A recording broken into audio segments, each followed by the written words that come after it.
Capcom has been on fire lately, especially when it comes to the Resident Evil franchise. Between the RE2 and 3 remakes, which brought the old school games up to modern standards, and Resident Evil 7 and Village, which have continued to push the series forward in an interesting new direction, I'd argue that the Resident Evil franchise is in the best place it's ever been. But in 2023, we've gotten what was arguably Capcom's biggest challenge yet. A full-blown remake of Resident Evil 4, one of the most critically acclaimed games of all time, and the game that remains the fan favourite for the Resident Evil fandom. So if you're going to remake one of the most beloved games in history, you sure as hell better not screw it up. And fortunately, from the second I laid hands on the controller, any concerns I may have had about Resident Evil 4 were gone. With this remake, Capcom has done something nearly impossible. They've taken one of the best video games of all time and made it even better.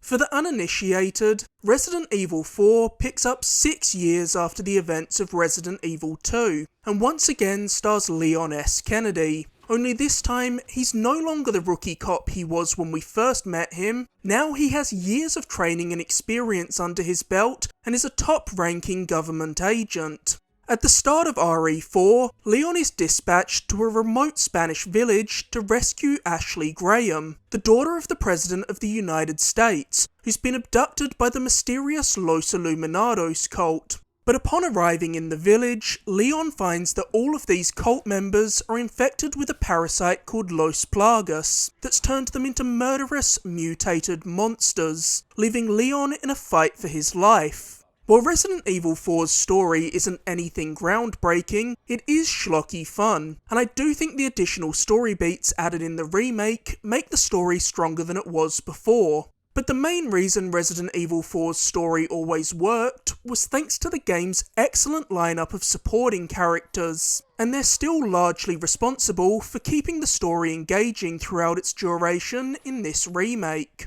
Characters like Ada and Luis remain some of the best in the entire franchise. My biggest concern going into this remake was that it would take itself too seriously, and lose the over-the-top tone that made the original Resident Evil 4 so memorable. But thankfully, this remake keeps all the charming silliness of the original Resident Evil 4 intact. While he looks a little different, Ramon Salazar is still one of the most absurd villains in all of gaming. The Merchant is still utterly bizarre, and Leon retains all of his cheesy one-liners, which was absolutely essential to me, as this all helps to build the B-movie vibe that provides so much of Resident Evil's appeal. There are very few games that start on as strong of a foot as Resident Evil 4. The beginning segment is so iconic, and I've played it more times than I even dare to count. But somehow, this remake made it feel completely fresh again. Stepping into the village and witnessing the horrors of the Los Plagas, fighting desperately against hordes of enemies as I barricaded doors to create choke points, scavenged for resources, and made my way to the shotgun hidden on the top floor of a house, only to have the first chainsaw guy show up and start wreaking havoc, was as thrilling in 2023 as it was the first time I experienced it all those years ago. Obviously, the gameplay was the area that had the most room for improvement in this remake, and Capcom has clearly put so much thought into making every aspect of Resident Evil 4's gameplay as frictionless and satisfying as possible.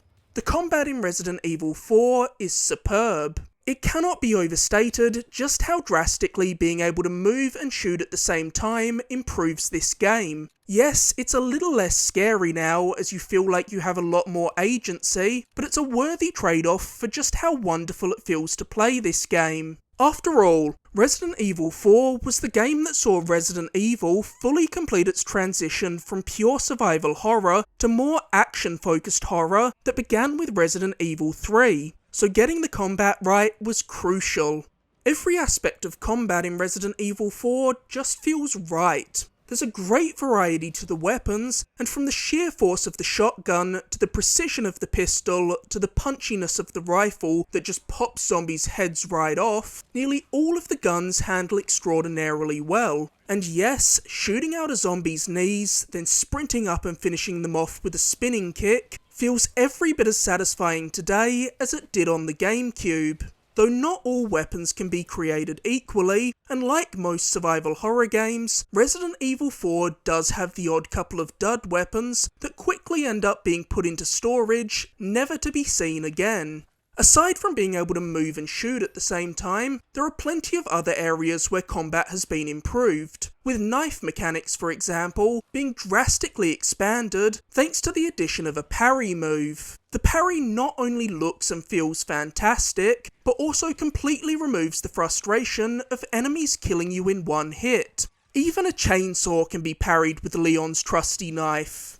The Krauser fight is perhaps the moment that's been most drastically improved by this new mechanic. This fight forces you to utilise all of Leon's newly introduced knife skills, and it was one of the most thrilling portions of the entire game for me. The parry is an absolute godsend and makes Resident Evil 4's boss fights infinitely more enjoyable. I would have killed to have something like this in the Dead Space remake. Obviously, the knife is a very powerful tool, so to keep it from completely unbalancing the game, your knife does wear down and break after blocking a handful of blows, at which point you'll need to visit the merchant to get it repaired. Thankfully, all of Leon's weapons can be upgraded to make them more powerful, and by upgrading Leon's knife, you can improve its durability, letting it sustain more damage before breaking, and I highly recommend maxing out the knife's durability ASAP, as for me, it was the most invaluable tool in Leon's arsenal. Resident Evil 4 does a great job of mixing up the enemies it throws at you, forcing you to adjust your strategy on the fly. One minute you'll be fighting a couple of normal infected with a pistol, only for them to mutate, having the parasitic plaga inside them burst forth from their head. So you'll quickly have to equip a flashbang to deal with them, only to realise you have a giant hulking enemy like a chainsaw man charging at you. At which point, you'll probably want to switch to a more powerful weapon, like a shotgun, to deal out as much damage as possible, as quickly as possible. And the further you get into Resident Evil 4, the more challenging the encounters become, as you start to deal with enemies like the Regenerators, who won't stop coming at you until you destroy the weak points hidden inside their bodies. Resident Evil 4 Remake even has a few new enemies to contend with, including the Vicious Brutes, enemies with bull's heads who will relentlessly charge at you with a giant hammer in hand. Another change in this remake is the introduction of stealth mechanics. Leon can now sneak around, picking enemies off silently with his knife and bolt thrower, and it's often a good idea to quietly take out a few of the stragglers around the edge of an area before charging in and taking on the larger groups of infected. If I had one slight nitpick with combat, it'd be that I think Capcom could have utilised the DualSense's adaptive triggers a bit better. I barely even noticed them while playing RE4, and when they're used correctly, they can add a great sense of impact to your attacks, which would have been much appreciated here. It wouldn't be Resident Evil if there weren't plenty of puzzles to solve along the way, and if you've played a Resident Evil game before, you know what kinds of puzzles to expect. You'll be finding items to fill slots, gathering a range of cranks and keys, and rearranging tiles to create an image. None of these puzzles are likely to stump you for too long, but they're just involved enough that they still feel rewarding to solve. And some of the puzzles are even remixed and made more challenging on harder difficulties, which is a wonderful inclusion as it gives you something new to experience on repeat playthroughs. One of the few contentious aspects of the original Resident Evil 4 were the segments where Leon isn't alone and is instead joined by Ashley. And these sections of the game are brought up to this day whenever debates about escort missions in games ensue. And just like in the original RE4, Leon has Ashley alongside him at several points throughout the story, and you'll be responsible for keeping her safe by making sure no enemy gets near her. Having to protect a somewhat unpredictable NPC can be very annoying, but thankfully I didn't find it too irritating here. You can give Ashley some simple commands, telling her to stay close or hang back, and she is quite good at staying out of the way of danger once told to hang back. Of course, there will still be times when Ashley gets captured by an enemy, and if they manage to take her away from the environment you're in, it'll be an instant game over. Thankfully, Resident Evil 4 Remake is quite generous with the amount of time it gives you to take down the enemy kidnapping Ashley before they escape with her. So I think I only got a game over from Ashley being taken once or twice on my first playthrough, and only a handful of times on my second playthrough on hardcore difficulty. Reorganising all the items in your storage case in Resident Evil has always scratched a weirdly satisfying itch, and yes, this mechanic is still present in the remake, though if you're too lazy to sort your items yourself, there is the option to automatically reorganise your case with the press of a button, which is a nice quality of life inclusion. But if you want to maximise the storage room of your case to its full potential, you'll still need to organise it yourself, which feels like a perfect trade-off. An aspect of Resident Evil 4 that I never could have imagined I would enjoy as much as I did is its pirate-themed shooting range. At certain merchant locations, Leon will be able to take an elevator down to a shooting gallery, where you'll participate in increasingly difficult challenges that require you to precisely shoot a series of cardboard cutouts with a variety of RE4's weapons. Different shooting galleries have different criteria for getting to a bonus round that you'll need to complete perfectly if you want to clear every optional challenge these locations have to offer. This mode is so much fun, and it's well worth exploring because you can get a lot of valuable rewards through the shooting range. As you complete challenges, you'll be rewarded with tokens that you can pump into a gacha machine to get a random trinket that you can add to Leon's storage case for some kind of stat boost. These trinkets offer all kinds of perks, ranging from increased drop rates for certain items to the ability to boost Leon's base movement speed, allowing you to earn even better speedrunning times. I've already touched on some of the additional features added in this remake, but there are so many more I haven't talked about yet, and I'd be remiss to not discuss a few more of the significant changes in this version of Resident Evil 4, so let's run through a handful of them. As you explore, you'll now find side requests marked on blue notes. These usually offer you a small challenge like destroying marked gravestones, killing rats, and of course shattering the blue medallions that are hidden throughout the village, just like they were in the original game. And knocking out these side missions will reward you with a special currency that can be used to buy weapons, accessories, and various other useful items from the merchant. While you've always been able to combine different coloured herbs to make more potent healing items, and even healing items that increase your maximum health, this time around you're also able to find all kinds of resources to craft ammunition for your weapons. Being able to choose which ammo you craft is a great addition, as it always sucks being forced to use weapons you don't like, purely because they're the only ones you're finding ammo for.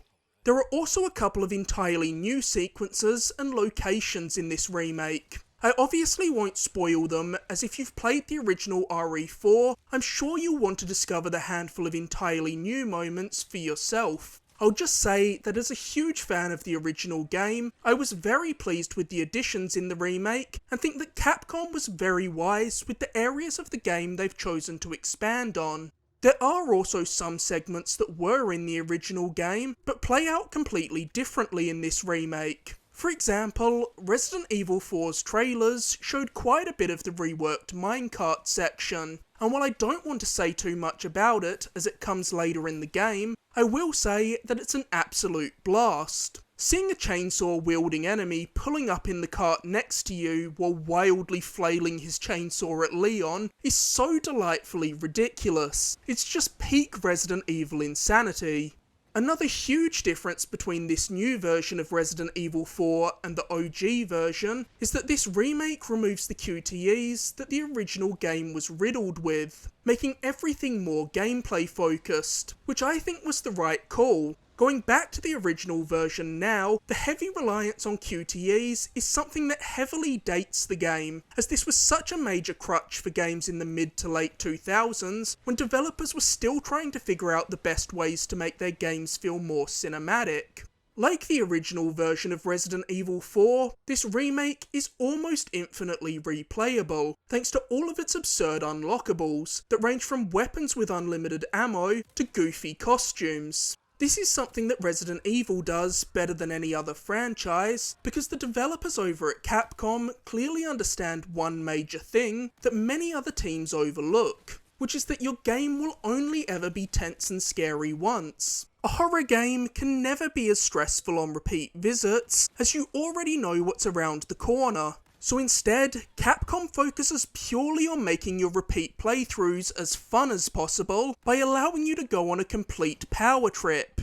Be it the grimy village from the beginning of the game, or Salazar's epic gothic castle, Resident Evil 4 is home to some of the most iconic locations in gaming, and they've all been recreated flawlessly in this remake. Resident Evil 4 is yet another reminder that RE Engine is an absolute beast. The character models are impeccable, the gore looks fittingly revolting, and the lighting, shadow and fog effects are extraordinarily detailed, which helps Resident Evil 4 build an oppressive atmosphere that provides a persistent feeling of paranoia.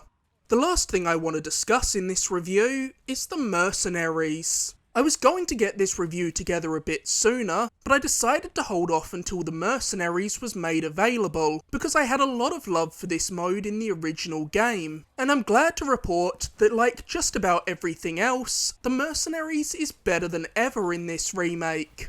If you're unfamiliar, the Mercenaries is a mode that's been featured in just about every Resident Evil game since the original RE4, and it's basically an arcadey bonus mode that repurposes locations from the main game by dropping you into them and giving you a limited amount of time to kill as many enemies as possible. You'll fight a whole host of enemies that you encountered throughout the game, and by killing them, you'll add more time to your timer that's constantly ticking down. One of the best aspects of the Mercenaries is that it allows you to play as characters other than just Leon, and in RE4 Remake you have 4 playable characters to choose from: Leon, Luis, Krauser and Hunk. Each character has their own arsenal of weapons and a unique special ability that they can unleash once they fill up a bar by getting enough kills. For example, Luis's special ability lets him place dynamite to take out hordes of enemies in one hit, while Hunk's temporarily gives him unlimited ammo. Playing the Mercenaries really does highlight just how superb Resident Evil 4's combat mechanics are, and if you're like me, you'll find yourself wanting to jump in for round after round to best your high scores. The Mercenaries adds even more replay value to a game that already had so much to offer. Capcom also have a perfect opportunity to continue to expand this mode with DLC, and I could certainly see them adding Ada as another playable character. I would also love to see some more maps added down the line, because while the Mercenaries is fun in its current state, its offering of 3 maps right now does feel a little light. Also, on the topic of DLC, come on Capcom, let's get Operation Ada in this game as DLC. In my eyes, this is basically a perfect remake for 2 reasons. One of which is that it understands exactly what aspects of Resident Evil 4 were dated and in need of modernisation, and what already worked and was best left alone.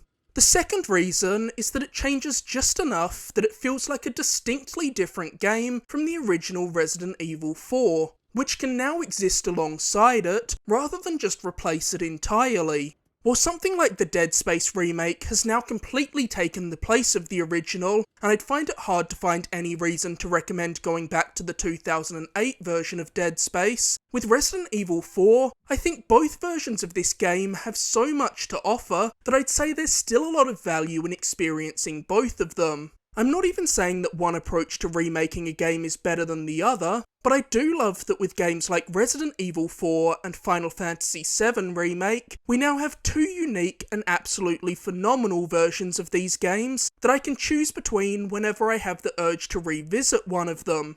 I've played the original Resident Evil 4 so many times over the years, and I would comfortably call it one of my favourite games of all time. So to have a remake that not only respects its source material so deeply, but also improves and expands on it in so many meaningful ways, is incredibly special.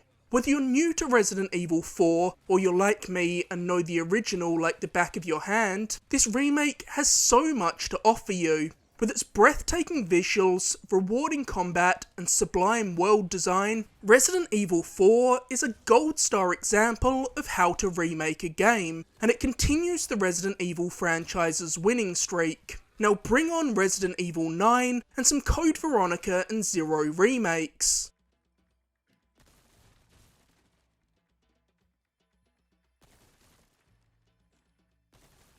As always, thank you so much for watching. If you enjoyed this video, be sure to like, subscribe, or leave a comment. You can also find countless other videos on my channel, including my recent review of Hi-Fi Rush, and be sure to stay tuned for my upcoming review of Dead Island 2.